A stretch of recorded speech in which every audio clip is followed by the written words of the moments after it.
Hello, everyone, and welcome back to Jake's Tic with Jacob Elyachar Podcast. I'm your host, Jacob Elyachar, the chief content producer and writer of JakesTick.com, a pop culture entertainment news website. Now, if you guys are listening to this on YouTube, or watching this on YouTube, or listening to this on your podcast format, please give us a 5-star review or like the video, please, and thank you.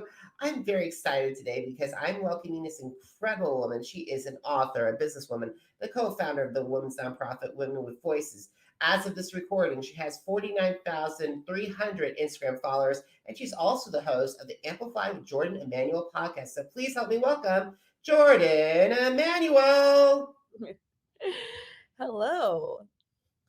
I didn't you expect that to get an intro like that? No, I did not. I was pleasantly surprised. Well, thank you so much, Jordan. So, guys, before we get started, we were actually for in New York. We were actually lived in the same building, but Yeah, never ran into each other. no, that is really crazy. That Yeah, is it tells you that New York is a big place. So, definitely, even when you live in the same place. absolutely. So, let's get started. So, when did you get interested in performing? How did that passion evolve into desire to work in the entertainment industry? I think it was something that it's just something I was born with, to be honest with you. I think I was always have my father tell you, he will say I was a performer from a young age. Then I went through a shy phase, and then I kind of got reacquainted with, entertainment and talking with people and journalism in high school. I did an American university program for broadcast journalism, and that's kind of what reignited that passion. I love broadcast journalism. I actually went to school for that at Boulder, Colorado. So, Oh, okay, there's another commonality, same. I got my degree at the University of Miami in broadcast journalism as well, so I yeah. gotta say, I gotta say, broadcast journalism does a ton of good. Yes, and I definitely didn't go the traditional route. I really didn't feel like living in the middle of the of nowhere, getting those local news experiences under my belt. I was always super into entertainment and music journalism. And I think from a course perspective, those courses have evolved because when I was in school, it really was like either sports broadcast or hard news, and that was it. So now I see there's so many more classes for entertainment journalism and other avenues that I would have loved to do, but I was ready to come back to the Northeast Coast, so I kind of skipped out on the Midwest local news side of things. And there's nothing wrong with the Midwest with the local. I've seen a lot of tons of people go through the Midwest to Absolutely. get where they are. So kudos to them. And I'm currently based in Kansas City right now. So I'm back home after 4 years in New York. So it's great to have that Midwest feel because that's something you don't get in New York City. Absolutely not. And Kansas City is actually where we had the Miss Black America pageant. Um, where I became Miss Black New York, actually. So I love your hometown. Thank you so much. I really appreciate it. So, we'll talk about Miss Black America in a second, but we got to talk about your media industry role models and how do they influence your work? Hmm. You know, I've always felt like there wasn't any celebrity or journalist that necessarily had my dream career. Like if I could take bits and pieces, I loved Juliana Rancic. I loved Diane Sawyer, Andy Cohen, Oprah, but Jimmy Fallon. Like I love the talk show element. Mixing that with some pop culture. I love that as well. But you didn't really have that in the music industry. I mean, I guess Carson Daly, but even then it doesn't feel like 100% like embodied my complete like goal. So I was like, you know what? Let me just try to create it for myself. Absolutely, there's nothing wrong with that. Yeah. Yeah. All right, so in addition to Miss Black America New York, you also in 2019 won Playboy's Playmate of the Year. So what attracted you to those two titles, and what was your reaction when you won both? So it actually happened pretty much at the same time. It was both 2018. Um, Playboy came as a bit of a shock because I went to the casting to work at the restaurant that was at the time opened in New York, and I didn't think I was gonna be casted. My friend dragged me to the audition. I'm like, "I'm not gonna get picked. I'm not gonna get picked." So seeing that journey from me not even thinking I was gonna be able to be a bunny to then being Playmate of the Year towards the end of that same year was quite the shock, pleasant one. I've always followed the brand, always loved the brand. I'd had friends that were previously playmates. So it was just a great community that I really was excited to be a part of. And similar to that was Miss Black America. My cousin was Miss Black America 2014, I think. So I saw her journey, and she was definitely a huge driving force into my competing. I never thought I was going to be in a pageant. Um, so that's kind of how those things came about. That's incredible. That's very incredible that you got both of them, and they definitely add to your resume as well. Absolutely, and I think for me, I'm always, obviously I have a women's empowerment nonprofit. Surrounding myself by powerful groups of women is always, a learning experience. I always gain a lot of friends, and I learn a lot of things about different people, and I learn a lot about myself. So I think they're similar in that way. I know, I'm glad you brought up Women's with Voice because that's my next question. So you helped launch the nonprofit Women's with Voices. So what helped you to drove you help this organization get off the ground, and how does it stand out with other nonprofits? So for me, I didn't join a sorority. And I think when I moved back to New Jersey, New York area, I didn't have that network to kind of tap into for advice or career anything, or, I didn't have that niche. I didn't have that village. And I met the founder one day completely randomly and by accident on Instagram, and we completely hit it off. And I was expressing that to her, and she was like, "Well, actually, I just founded this nonprofit. Would you want to co found it with me?" And that's kind of how that seed was planted. Um, to me, it's different than most women empowerment nonprofits because we don't believe that the empowerment of women means anti-male. So we have men on our board. We celebrate men at our annual award ceremony because we're all a part and we are all responsible for uplifting one another, which includes men and women and everybody. And that's an incredible goal. And how has your nonprofit grown? So we actually just opened our first space last year. Um, luckily, Bloomberg had rented it out for 6 months while he was doing his campaign. So that's kind of what saved us over COVID time when we were closed. Right now, we are redoing the space, complete renovation, just to give it a bit of a facelift. During the day, it operates as a co-working space. I do a lot of photo shoots there. I actually shoot my podcast there as well as the founder, Chloe, she does as well. It's right in the heart of Brooklyn, across the street from the Barclays Center. So, it's great to host your events, but then we also have our workshops that operate out of there and our meetings for Women with Voices. So, having that physical space has been a huge source of growth, but convenience for us. And you said it's a great neighborhood too, right next to the Barclays Center. So you can see the Knicks compete. You can also see a concert there. I've had so many incredible memories Yes, within being in that neighborhood. So you're very, very lucky to have that piece of prime real estate. definitely. So I know that when we started talking about COVID and like the challenges that you face. So what have been some of the challenges that the pandemic presented to yourself, and how did you overcome those obstacles? I mean, I'm still feeling the fallout from COVID really. I'm still not working to the full capacity that I was pre-COVID. I think it definitely changed the entertainment industry in a very permanent way where we're kind of realizing what's really needed in person versus what's not. So the workload is definitely different. And in that space, I kind of had to create my own work. Um, I had to create my own opportunities. That's when I started the podcast, and it allotted me the time to actually do the podcast, which is what I studied, which was what my main goal has always been. So I finally had the time to slow down and focus and remind myself where I want to go and place the time it needed to get there. So it's been a balance.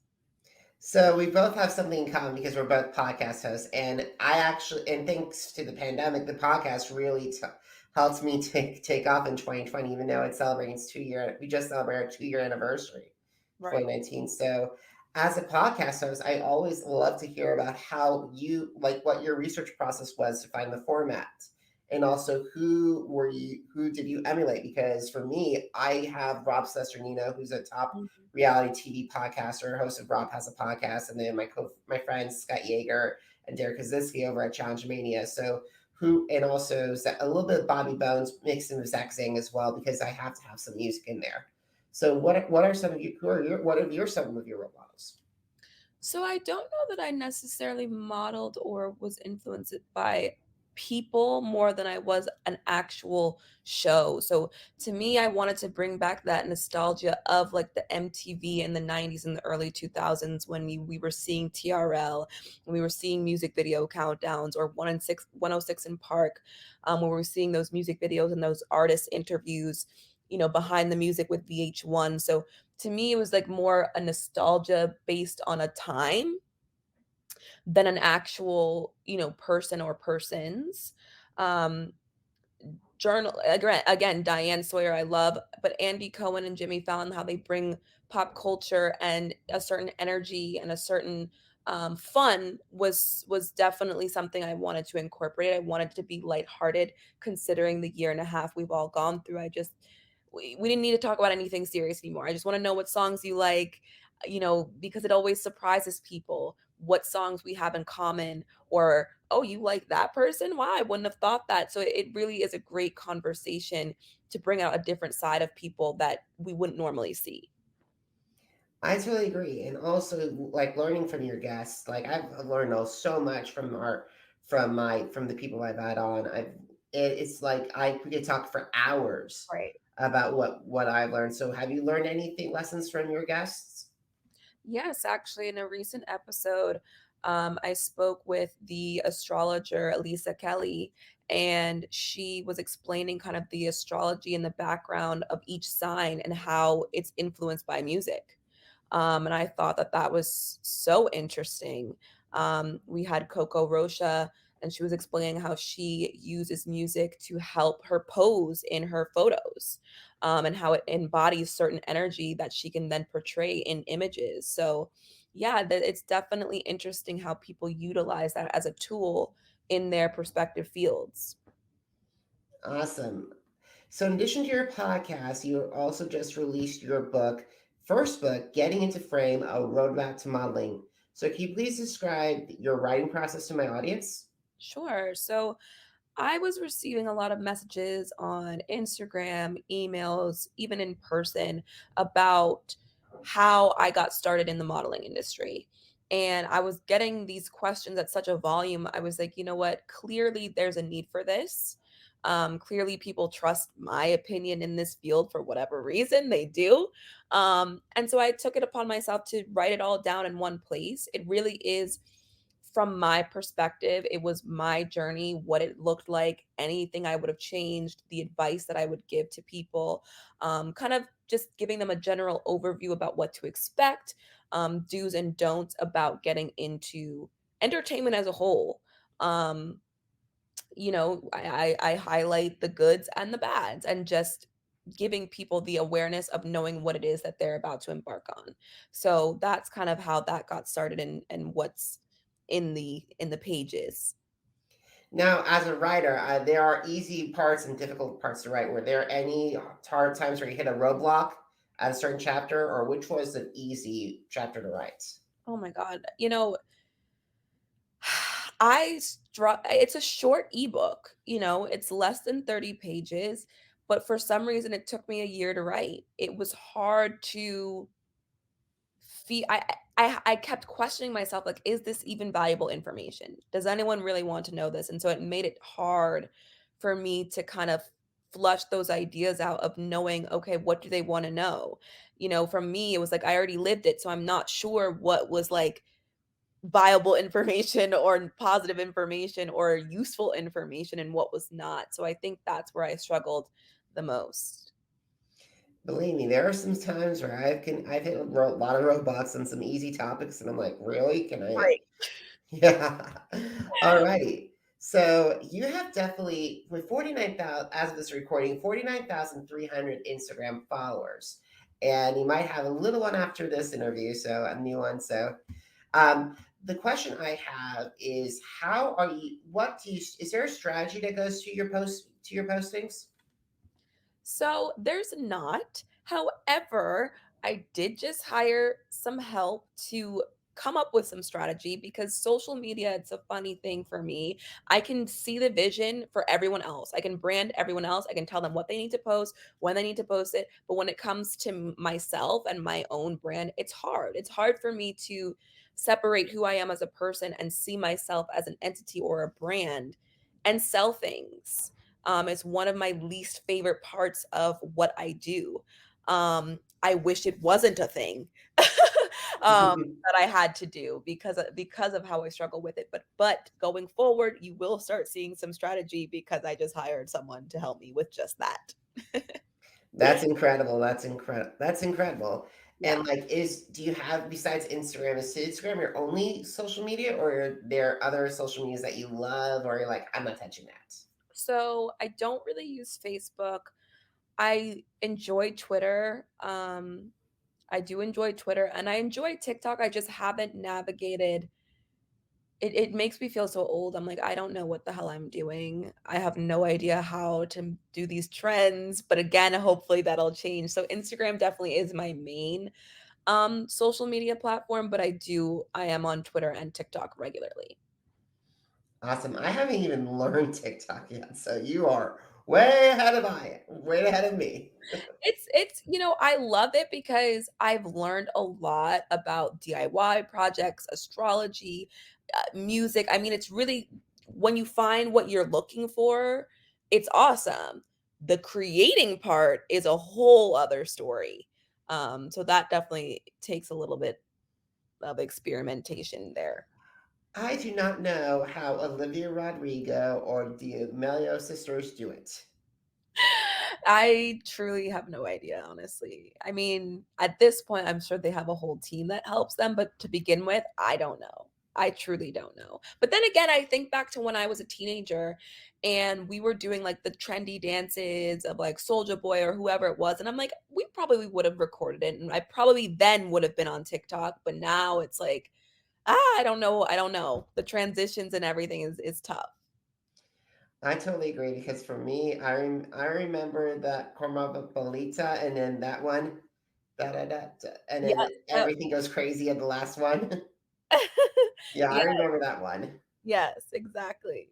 Yeah, so we got to start winding down our conversation. So, if you had the opportunity to meet with people who want to go into the entertainment industry, what advice would you share with them? Well, first, get my book. That would be the first part of my advice. Um, Second is honestly just do it and be strong in what your boundaries are, what you're willing to do and what you're not willing to do. Because if you are just going in there like Gumby and are going to be able to be molded which way or the other, you're not going to be satisfied.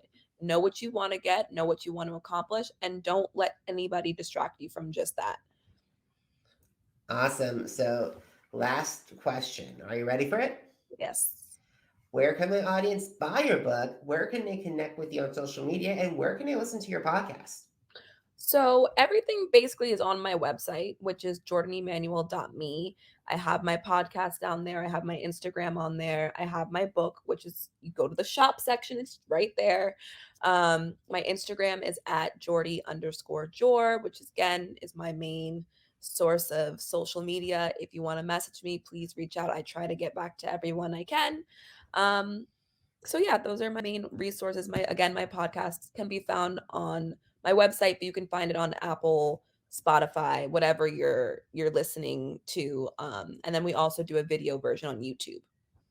Awesome. Same strategy. So, speaking of podcasts, everybody, If you missed an episode of the Jake's Take with Jacob Elyachar podcast, visit our Apple Podcasts, Deezer, Google Podcasts, Spotify, Podcast Addict, Spotify, and Spreaker pages. It's Jake's Take with Jacob Elyachar, JACOBELYACHAR. Now, are you on social media? Because I'm on social media too. Facebook, Instagram, Twitter, and YouTube. Jacob Elyachar, JACOBELYACHAR. Jordan, the blog that started it all, jakes-take.com, is celebrating a decade. Amazing. It is, if you want to if you want to find more articles, interviews, and reviews, head to jakes-take.com. And finally, if you are financially able to, please consider heading to the PayPal page. Help keep jakes-take.com on my platform up and running. I'm the one that arranges everything, writes all the interviews, asks the questions, and also does all the edits. So if you're financially able to, I'd be so grateful. Thank you so much. But if not, please consider a social media like and a subscription to the podcast. We really appreciate it. Jordan, thank you so much for taking time in your schedule to talk with me today. You're actually the second to last person I'm interviewing for 2021. Oh my gosh, amazing. I'm glad to be part of the finale. Awesome. So Jordan, please stay in touch and I cannot wait to see what you do next. Thank you so much. All righty, guys. Thank you so much for taking time out of your schedules to listen to watch this, and have a great day. And I'll see you later. Talk to you later. Bye.